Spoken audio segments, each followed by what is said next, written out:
읽는 것만으로도 참 은혜가 되는 그런 말씀 구절입니다. 시작할 때 우리가 알거니와 하나님을 사랑하는 자 곧 그의 뜻대로 부르심을 입은 자들에게는 모든 것이 합력하여 선을 이룬다. 이 말에서 얼마나 감동이 되는지 모르겠어요. 성도들을 향해서 이렇게 얘기해요. 하나님을 사랑하는 자 그리고 그의 뜻대로 부르심을 받은 자. 근데 그들은 뭔가를 같이 안대요. 성도들은 한 가지를 아는데 모든 것이 성도들에게 있어서는 모든 것이 합력하여서 선을 이룬다라고 하는 사실을 성도들은 안 되는 거예요. 그 모든 것 안에 많은 것들이 다 들어가 있어요. 우리에게 일어난 좋은 일들도, 내가 생각하기에 고난스러운 일들도, 가난했었을 때도, 부했을 때도, 건강했을 때도, 건강하지 않았을 때도, 원수 같은 사람과 있었을 때도, 좋은 친구랑 있었을 때도, 그 모든, 심지어는 성령의 역사 가운데 있었을 때도, 마귀의 역사 가운데 있었을 때도, 인생이 막 탄탄대로였을 때도, 굽이굽이 고통스러운 인생길이었을 때도, 심지어는 나의 선함뿐 아니라 나의 악함까지도 그 모든 것들을 하나님은 수단 삼아, 재료 삼아 그것을 선으로 바꾸실 수 있는 능력이 있다. 그것을 성도들은 안다. 이렇게 얘기를 하고 있는 거예요. 우리 하나님에게는 정말 놀라운 능력이 있는데요. 그것은 물이 갈라지고 이런 눈에 보이는 초자연적인 기적이 일어나는 것보다 내 삶에 분명히 이건 악이고 고통이라고 생각했던 그것을 재료 삼고 수단 삼아서 그것을 선으로 바꾸시는 능력. 그걸 선으로 바꾸시는 그 능력이 정말 놀라운 하나님의 능력인 줄 믿습니다. 그래서 요셉이 그러죠. 당신들은 나를 해하려 하였으나 하나님은 그것을 선으로 바꾸사. 나를 해하려고 하고 고통 주고 그것을 선으로 바꾸사 오늘과 같이 만민의 생명을 구원하게 하려 하셨습니다. 라고 얘기하는 그 하나님의 능력이에요. 모든 것을 합력하여서 선을 이루실 수 있는 능력이 하나님의 능력인데 성도들은 그걸 다 안 되는 거예요. 그래서 저희 성도님들과도 대화하거나 함께 서로를 위해서 기도할 때 보면 때로는 고난을 경험하시고 시련을 경험하시고 안 풀리는 일들을 경험하시고 이런 일들을 경험하실 때 같이 제가 답답해하기보다 한편으로는 제 마음에 기대감이 생겨요. 하나님께서 이런 일들을 통해서 그것까지도 어떻게 합력하여서 선을 만들어내실까? 라는 기대감들이 함께 생기는 줄 믿습니다. 그럼 하나님께서 이루고자 하는 그럼 선이 뭘까? 합력해서 이루려고 하는 그 선이 뭘까? 그 선에 대해서 또 얘기하려면 또 길어지는데요. 간단하게 얘기해서 하나님이 여러분에게 이루려고 하는 선은 어떤 것이냐면 그것이 하나님께 영광이 되고 여러분에게는 굿니스가 되는 것, 여러분에게는 유익함이 되는 것, 이것을 하나님의 선이라 그래요. 그래서 하나님의 선하심이 나타났다는 건 하나님의 영광이 나타났다는 거고 동시에 그 선하심으로 말미암아 우리에게 유익함이 있다는 거예요. 그래서 하나님 보실 때 우리한테 유익할 뿐만 아니라 하나님의 영광이 되는 것, 그것을 하나님의 선하심이다라고 얘기를 해요. 오늘 특별히 합력하여 선을 이루고자 했을 때 바울이 말하고자 하는 선은 수많은 선 중에 최고의 선, 가장 중요한 선을 얘기하려고 하는 거예요. 가장 하나님께 영광이 되고 우리한테 가장 유익한 것. 하나님께 영광이 되고 우리한테 가장 유익한 선. 여러분 그게 뭐가 있을까요?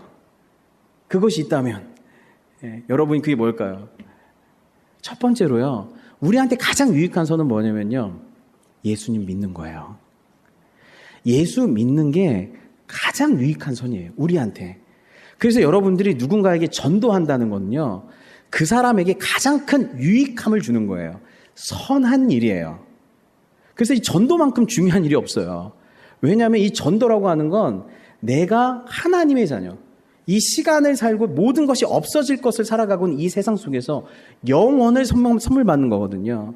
하나님의 자녀가 되고 용서받은 하나님의 자녀가 되고 하나님 나라의 백성이 되는 거기 때문에 이것만큼 중요한 게 없어요. 나한테 유익한 게 없어요. 그래서 예수 믿으면 예수 안에 있는 모든 하늘의 보화를 다 받는 거기 때문에 예수 믿는 것만큼 나한테 유익한 게 없고 내가 예수님 믿는 과정 속에서 하나님께서 인도하시고 인내하시고 사랑을 주시고 지혜를 나타내시기 때문에 전도하는 모든 과정에서 하나님께서 하나님의 하나님 되심을 드러낼 수밖에 없어요. 그래서 하나님의 하나님 되심을 드러내는 게 영광이잖아요. 그러니까 누군가가 예수 믿는다는 것 자체는 이거는 굉장한 하나님의 역사일 뿐만 아니라 그에게 너무나 큰 유익이 되기에 이게 전도만큼 참 중요한 선이 없죠. 또 한 가지 중요한 선이 있어요. 그것은 뭐냐면 나한테 유익할 뿐만 아니라 하나님께 영광이 되는 가장 중요한 선. 그것은 뭐냐면 여러분이 예수 믿고 예수님을 닮아가는 거예요. 예수 믿고 예수님 다워지는 거예요. 여러분 안에 예수님의 형상이 드러나는 거예요. 예수님의 형상이 드러났을 때 이게 예수님은 하나님의 형상이시죠. 나를 본 자는 아버지를 봤다. 그래서 아들의 형상은 아버지의 형상이고 아버지를 보면 또 아들이 보이는 거예요. 그래서 아버지의 형상은 또한 아들의 형상이에요. 그래서 하나님의 형상을 이루는 길은 바로 우리 안에 예수님의 형상을 이루는 것. 그 예수님의 형상을 이루면 그것이 바로 하나님의 형상이 나타나는 거예요. 하나님의 하나님 되심이 나타나는 것이 영광이죠. 그리고 우리 인생에 내 삶 가운데 예수님의 형상이 드러나는 것만큼 중요하고 가치 있고 의미 있는 일이 없어요. 이것만큼 귀한 게 없어요. 우리 안에 예수님을 새기시고 예수님의 형상을 이루셔서 우리 가운데 영원토록 예수님 가운데 살아가게 하시는 이것만큼 귀한 것이 없는 것이죠. 그래서 29절에 이렇게 나오죠. 하나님이 미리 아신 자들을 또한 그의 아들의 형상을 본받게 하기 위하여 미리 정하셨으니 이는 그로 많은 형제 중에서 맏아들이 되게 하려 하심이라. 하나님이 미리 아신 자들을 또한 그의 아들의 형상을 본받게 하기 위해서 그의 아들의 형상을 본받게 하기 위해서 미리 우리를 아셨고 미리 우리를 정하셨대요. 여러분들이 우연히 이 땅에 태어나거나 우연히 존재하는 게 아니라 하나님의 작정 가운데 이 땅에 있다는 거예요. 여러분 어떠한 존재도요. 내가 존재하기로 결정해서 이 땅에 태어난 사람은 아무도 없어요. 내가 이 땅에 태어나기로 스스로 계획하고 디자인해서 이 땅에 태어난 존재에는 피조물 중에 아무도 없어요. 하나님만 스스로 있으실 뿐이에요. 그러니까 누군가에 의해서 우리는 태어났어요. 그리고 존재의 시작도, 존재의 목적도, 근데 우리는 우연에 있는 것이 아니라 우연히 그냥 우연히 존재하거나 그리고 스스로 내 삶의 목적을 내가 만들어야 되는 게 아니에요. 그게 실존 철학이거든요. 이 모든 건 다 우연이다. 그리고 내 삶의 목적은 내가 만들어 가야 된다. 그렇지 않아요. 기독교는 그 얘기를 하고 있지 않아요. 너의 존재의 시작을 네가 있기도 전에 너를 미리 아신 분이 있다. 네 삶을 계획하신 분이 있다. 네 삶의 의도를 가지신 분이 있다. 미리 정하신 분이 있다. 우리를 향한 하나님의 계획과 작정 가운데 있다. 우리는. 그래서 우리는 다 어떤 사람이에요? 부르심 가운데 있는 사람이에요. 자기 꿈을 이루는 것이 아니라 하나님의 부르심을 인정하고 받아들여 그 하나님의 부르심 가운데 살아갔을 때 우리 인생이 성공적이다, 가치 있다, 의미 있다고 하는 거지. 하나님의 부르심과 상관없이 내가 내 인생의 목적과 가치를 설정해서 그걸 이룬 것을 성공이라고 하지 않아요. 왜냐하면 우리를 부르신 분, 우리를 의도하시고 작정하신 분이 있어요. 근데 그분의 작정이 뭐였냐면 그의 아들의 형상을 본받는 거예요. 모든 삶의 여정을 통해서 예수 그리스도의 형상을 여러분 가운데 새겨 넣는 거예요. 그게 주님의 작정인 줄을 믿습니다. 그래서 이 30절에 미리 정하신 그들을 또한 부르시고, 주님의 부르심을 경험하기 전까지는 내가 왜 태어났는지 어떻게 살아야 되는지 몰라요. 근데 부르심 가운데에서 그분을 만났을 때 부르신 그들을 또한 의롭게 하시고 예수 믿고 예수님의 의가 내 안에 있게 하시고 구원받게 하시고 그리고 뭐예요? 계속 의롭게 만들어 가시는 성화의 과정 속에서 의롭다 하신 그들을 또한 영화롭게 하셨느니라. 이것을 구원의 서정이다라고 해요. 복음의 황금 사슬이다라고 해요. 부르신 그들로 말미암아 예수를 믿게 하시고 이걸 칭의라고 하죠. 예수 믿고 구원받는 것. 구원받고 나서 믿는 그들을 예수님답게 만들어 가시는 것. 그걸 성화라고 하죠. 그래서 성화된 상태에서, 하지만 이 땅에서의 성화는 여전히 내 죄와도 싸워야 되고 세상과의 싸워야 되고 여전히 부족한데, 우리가 새 몸을 입고 하나님 나라에서 영원토록 주님을 온전한 상태에서 닮아가는 상태, 그걸 영화라 그래요. 그래서 칭의, 성화, 영화의 과정을 다 합해서 구원받았다라 그러는 거예요. 구원받았다는 건 천국행 티켓이 주어졌다는 게 아니라 예수 그리스도를 믿음으로 말미암아 이제 네 인생 속에서 어떤 프로세스가 돌아가기 시작하냐면, 예수 안에서 예수를 닮는, 예수님의 형상이 나타나는, 예수님다워지는 성화의 프로세스로 계속 살다가 하나님 나라에서 영원토록 그분을 닮아가는 일들이 있을 것이다. 칭의, 성화, 영화인 거예요. 여러분은, 저와 여러분은 여기에 부르심을 받은 줄을 믿습니다. 그래서 주님이 우리를 가만히 놔두시지를 않는 거예요. 네, 됐다로 끝나는 게 아니에요. 계속적으로 우리 인생 가운데 들어오셔서 우리 안에 예수님의 형상을 이루시려고 하는 것이 하나님의 작정과 목적대로 일하심인 줄을 믿습니다. 네, 그래서 여러분의 기도의 제목, 새 기도의 제목 중에 꼭 이런 게 있어야 돼요. 주님의 형상 이루소서. 제 삶 속에, 제 말 속에, 제 성품 속에, 저의 관계 속에, 저의 행위 속에 주님이 나타나시옵소서. 주님이 드러나시옵소서.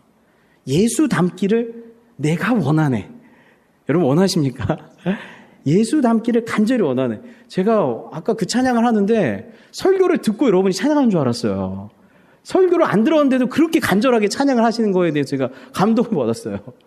우리 안에 한 가지 소원이 있다면 주님의 작정, 뜻대로 내 안에 예수님의 형상을 이루어달라고 하는 그러한 기도가 있어야 돼요.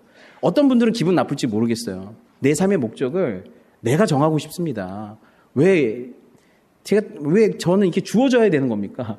왜 발견돼야 되는 겁니까? 내가 정해서 내 삶의 목적대로 살고 싶습니다. 그런데 여러분, 여러분이 만들어 놓은 삶의 목적 중에 그 어떠한 삶의 목적도 내가 내 삶 가운데 예수님의 형상이 나타나는 것만큼 여러분에게 유익한, 그보다 더 유익한 삶의 목적이 있으면 좀 얘기해 주세요. 여러분이 이루고 싶은 소원 중에, 여러분이 달성하고 싶은 목적 중에, 인생의 목적 중에 예수님의 형상이 나타나는 것보다 더 높고 더 높은 차원의 어떤 목적이 있다라고 있으면 얘기해 주세요. 없는 것이에요. 흙으로 빚어진 인생 가운데에서, 나와 같은 존재 가운데에서 하나님이 나를 용서하셔서 예수님의 형상을 만들어낸다는 것, 이걸 재창조라고 그래요. 재창조.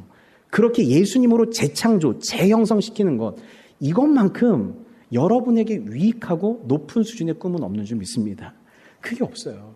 그러려면요, 하나님이 어마어마한 일을 하셔야 돼요. 여러분에게 예수님의 형상을 만들어내시려면. 베드로후서 1장 3절에 보면 하나님께서는 우리가 그를 알므로 말미암아 생명과 경건에 이르게 하는 모든 것을 그의 권능으로 우리에게 주셨습니다. 예수님의 생명이 없으면 예수님의 형상으로 나아갈 수가 없어요. 그래서 제일 중요한 게 예수님의 생명이 먼저 있어야 돼요. 그러니까 여러분에게 예수님의 생명을 형상을 만들려면 생명과 경건에 이르게 하는 모든 것을 여러분에게 주셔야 돼요. 거룩과 관련된 모든 것을. 하나님은 우리를 부르셔서 그의 영광과 덕을 누리게 해주신 분입니다. 그분의 영광과 덕을 누리게 하셨대요. 맛보게 하셨대요. 하나님의 선하심을, 인자하심을, 긍휼하심을, 사랑이심을 맛보게 하셨다는 거예요. 그는 이 영광과 덕으로 귀중하고 아주 위대한 약속들을 우리에게 주셨대요. 아주 위대한 약속들. 어떤 약속들이에요? 죄사함의 약속들, 부활의 약속들, 새 마음을 갖게 될 약속들, 하나님 나라의 자녀가 되는 약속들, 새하늘과 새 땅의 약속들, 그 수많은 위대한, 하나님만 주실 수 있는 위대한 약속들을 주셨대요. 그것은 이 약속들로 말미암아 여러분이 세상의 정욕 때문에 부패하는 사람이 되는 것이 아니라 하나님의 성품에 참여하는 사람이 되게 하시려는 것입니다. 네, 그렇죠. 약간 좀 전율이 왔죠? 그냥 뭐 설명 안 해도, 예. 내 안에 하나님의 성품, 예수님의 형상, 예수님 다음 이루시기 위해서 그 주님이 우리에게 주시는 걸 보세요. 생명과 경건에 속한 모든 걸 주시고, 영광과 덕을 누리게 해주시고, 아주 위대한 약속들을 주셨대요. 근데 그 아주 위대한 약속들까지도 수단 삼아, 재료 삼아 뭘 이루려고 하신다.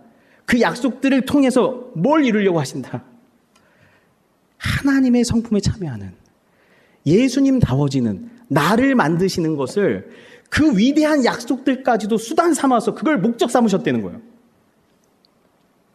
지금 저는 머리가 지금 찌릿해요. 예, 아까 일부 예배 때 제가 했는데 지금 또 머리가 찌릿해요.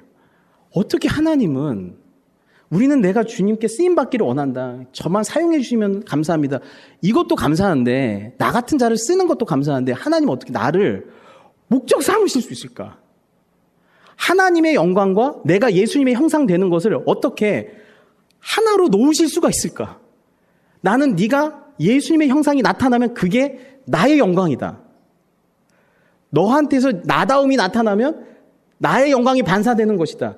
가장 중요한 내 삶의 목적이다라고 나를 수단 삼지 않으시고 왜 어떻게 하나님은 나를 목적 삼을 수 있을까? 여러분, 세상이요 너무 힘들지 않아요? 사랑을 못 경험하지 않아요? 팍팍하지 않아요? 왜냐하면 모든 사람들이 다 나를 수단 삼으니까, 다 나를 돈벌이의 하나로, 소비자로 생각하니까, 심지어는 내 가정에 있는 가족조차도 나를 수단 삼으니까, 누군가가 나를 목적 삼아본 적이 없으니까. 근데 주님은 그 모든 위대한 약속, 영광과 덕으로 다 나타나셔서 그분의 영광을 드러낼 뿐만 아니라 그분의 선하심으로 네가 하나님의 성품, 예수님 닮기를 내가 원한다. 네가 원하는 것보다 내가 더 원한다. 그래서 내가 다 준다, 이렇게 얘기하시는 거예요. 내가 다 준다. 여러분, 새한테서 너 고래가 되라 하면 안 돼요. 새는 새의 형상만 갖고 있기 때문에 새한테 고래가 되라고 하면 안 돼요.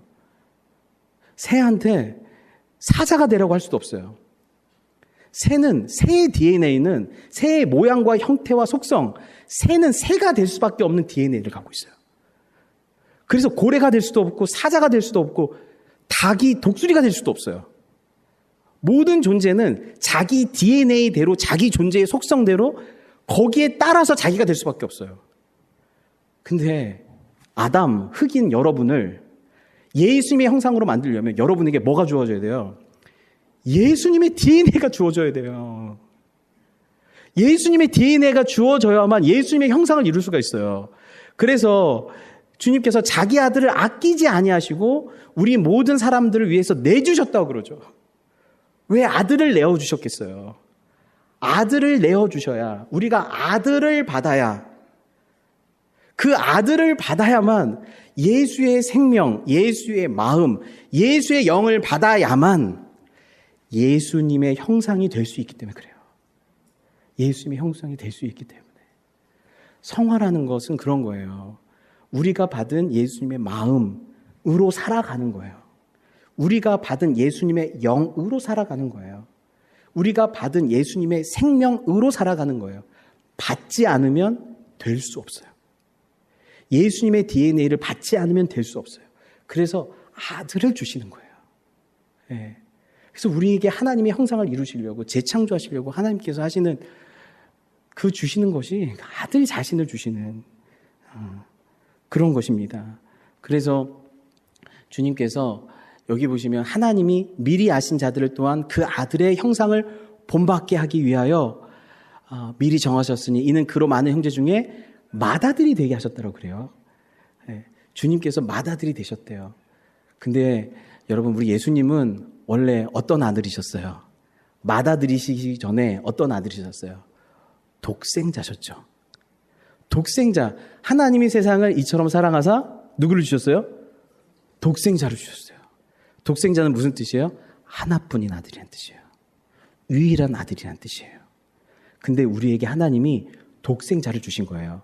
요한일서 4장 말씀 보면 하나님의 사랑이 우리에게 이렇게 나타난 바 되었으니 하나님이 자기의 독생자를 세상에 보내심은 그로 말미암아 우리를 살리려 하심이라. 저는 여기 자기의 독생자의 동그라미 쳤죠. 이게 너무 저한테 크게 다가와서 그래요. 예수님이 하나님한테 어떤 존재셨는가? 내가 너한테 준 예수는 어떤 존재냐면 나의 독생자야. 하나뿐인 가장 특별한, 가장 소중한, 나와 너를 구분할 수 없는, 그래서 자기의 독생자예요. 아들과 내가 분리될 수 없는. 그래서 아들을 주신 건 결국 누굴 준 거예요? 나를 준 거예요. 아들이 죽은 건 마치 내 생명을 준 것처럼 정말 소중한 독생자의 생명을 너한테 준 거라는 거예요.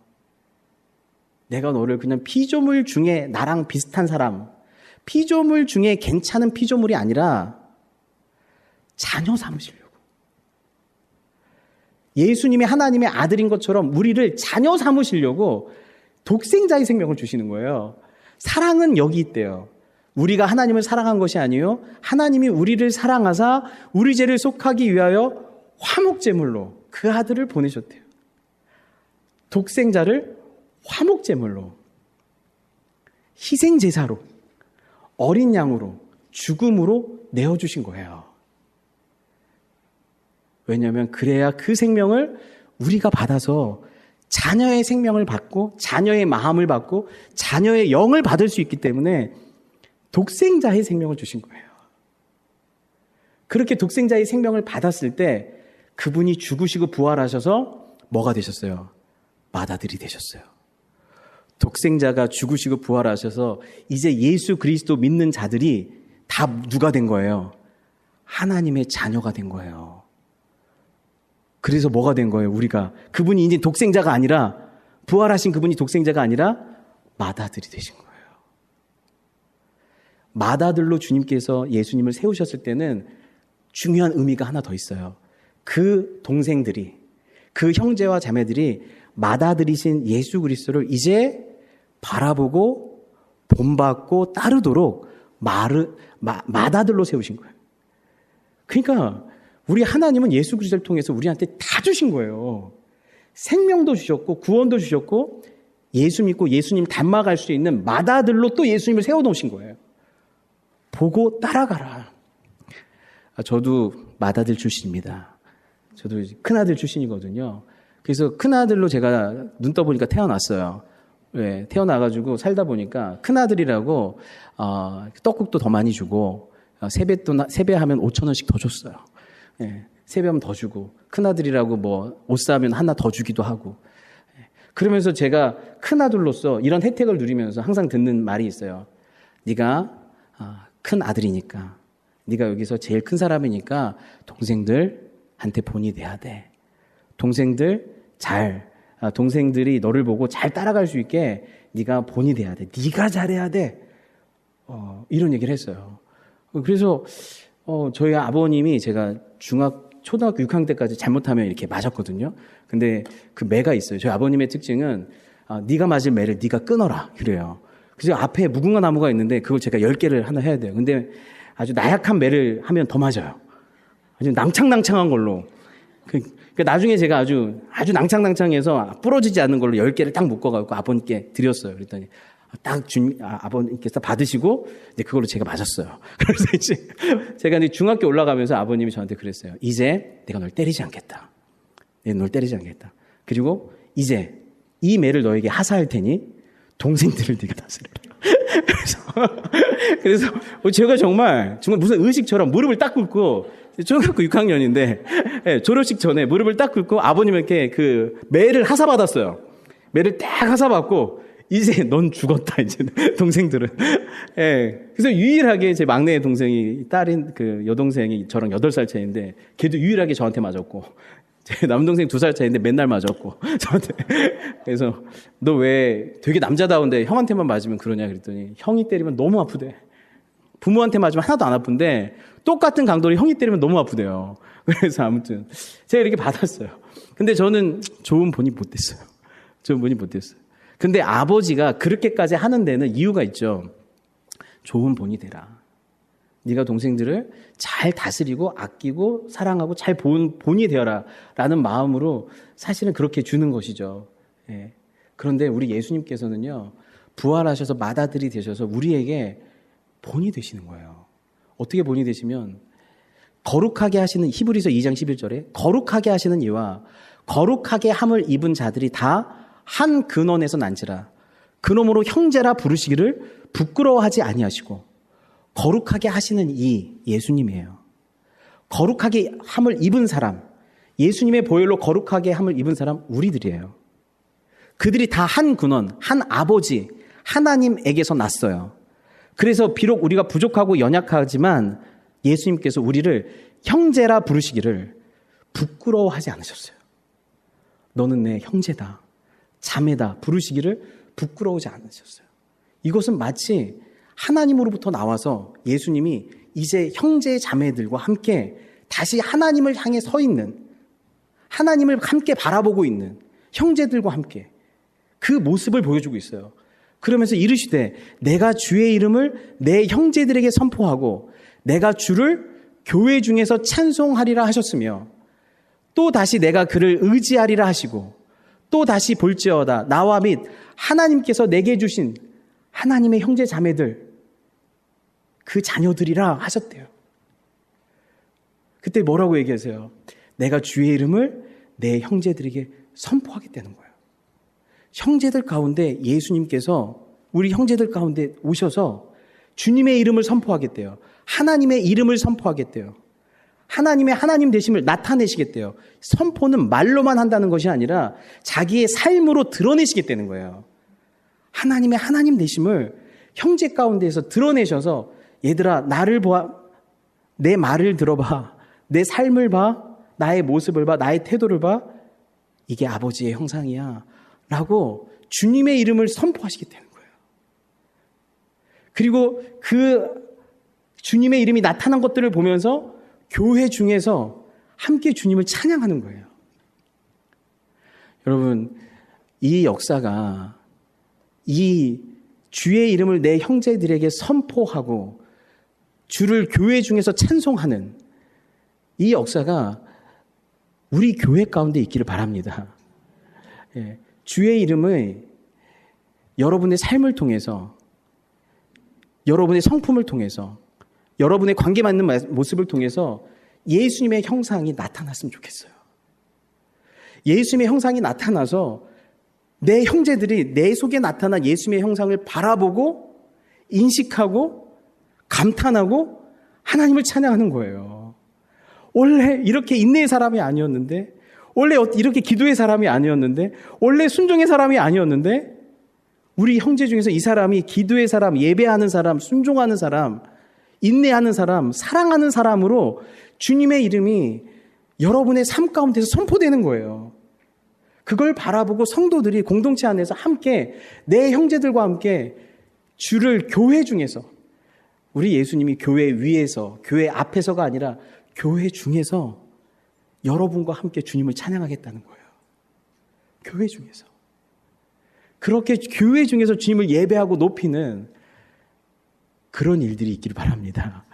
우리가 하고 싶은 예배는 이런 거예요. 정말 멋있는 세션과 화려한 예배로, 이게 콘서트인지 예배인지 구분이 안 될 정도로 막 화려한 예배, 그것보다 정말 우리가 드리고 싶은 예배는 우리 가운데에서 하나님의 형상들, 예수님의 형상들이 나타나서 그것을 바라보고 성도들과 함께 당신 안에 나타난 하나님의 형상으로 말미암아서 함께 기뻐하고 즐거워하고 감탄하며 나를 예수님의 형상으로 만드신 하나님이 하신 일들을 찬양하는 그러한 일들이 있었으면 좋겠어요.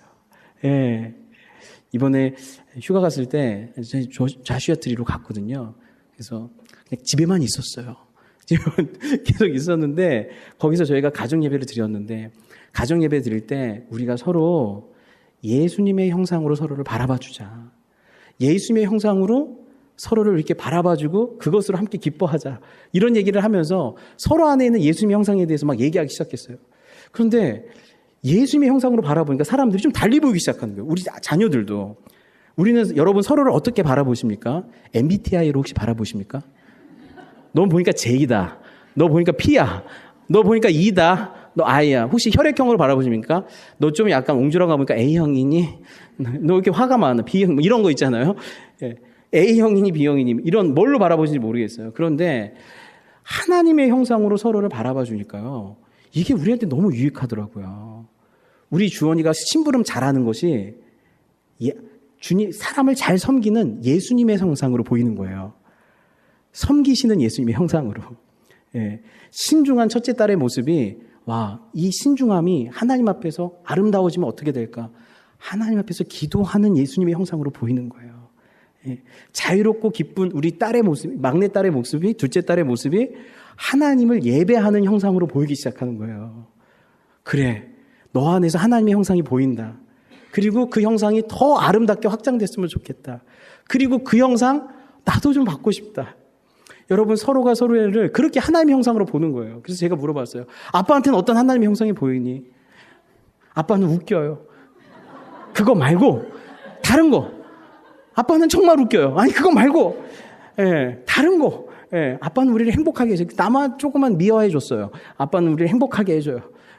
제가 저희 아내가 너무 잘해주다 보니까 고난 가운데 순종하는 주님의 형상을 제가 못 보여줬어요, 애들한테. 그래가지고 앞으로도 보여주고 싶진 않아요. 보여주지 않지만 아무튼 그래요. 우리 안에 하나님의 형상. 그리고 나서 제가 교회 왔는데 교회 오니까 너무 좋은 거예요. 우리 성도들 얼굴 보니까. 근데 한 분 한 분을 하나님 형상으로 보니까 이분은 비가 오나 눈이 오나 안개가 끼나 신실하게 그 자리에 있는 신실하신 예수님의 형상. 이분은 정말 교회를 사랑하는 예수님의 형상. 이분은 정말로 섬기기를 기뻐하는 예수님의 형상. 이분은 정말로 공동체를 하나님 앞에서 항상 이렇게 발을 씻겨주는 그런 주님의 형상. 한 사람 한 사람을 누구의 형상으로 봐주는 거예요? 주님의 형상으로 바라봐주고 그 형상이 나타났을 때 하나님 감사합니다. 여러분, 지지난주 설교 때 우리가 어떤 존재라고 했어요? 예배하는 존재는 창조 세계를 보면서 그 안에 담겨있는 하나님의 능력과 지혜를 인식하고 바라보고 감탄하고 높일 때 하나님이 예배 받으신다고 그랬잖아요. 우리 서로의 성도들의 모습 속에서 예수님의 형상을 바라보고 인식하고 감탄하고 높이고 그를 축복하면서 당신 안에 더 많은 아름다운 하나님의 형상이 나타나기를 원합니다. 라고 할 때 그것이 하나님 앞에 예배가 되는 거예요. 그것이 예배가 되는 거예요. 우리 공동체적으로도 하나님의 형상이 나타나요.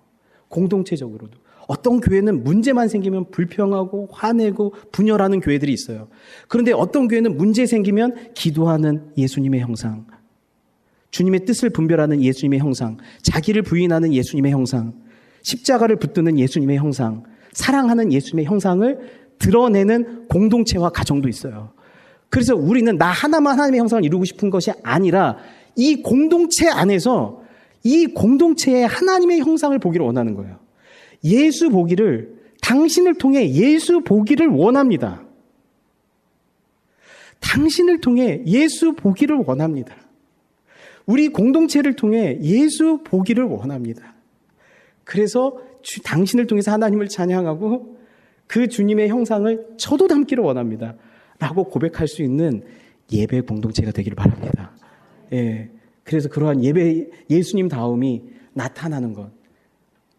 그것을 주님께서 모든 것을 수단 삼아 우리 안에 예수님의 형상을 이루실 줄을 믿습니다. 기도하겠습니다.